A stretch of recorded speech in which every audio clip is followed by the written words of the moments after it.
Hi friends, welcome to my channel.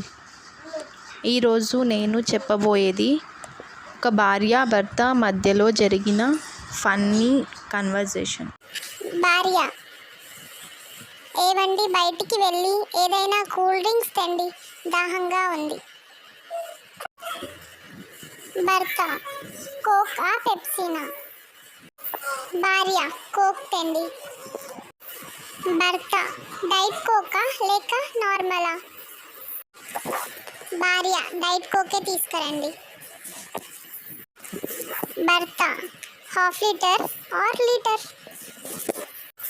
భార్య: half litre. భర్త: bottle లేదా గ్లాస్? భార్య: బాబు, ఏం వద్దు, లోపలికెళ్ళి వాటర్ తే. భర్త: కూల్ ఆర్ నార్మల్? భార్య: కూల్. భర్త: ఫ్రిడ్జ్లోవా కుండలోవా? భార్య: అబ్బా, చీపురు తిరిగేస్తా ఇప్పుడు. భర్త: ఏ చీపురు? ఇంట్లో ఊడ్చేదా, గల్లీలో ఊడ్చేదా? భార్య: అబ్బా, జంతువులా బిహేవ్ చేయకు. భర్త: ఏ జంతువు? పందా, కుక్క?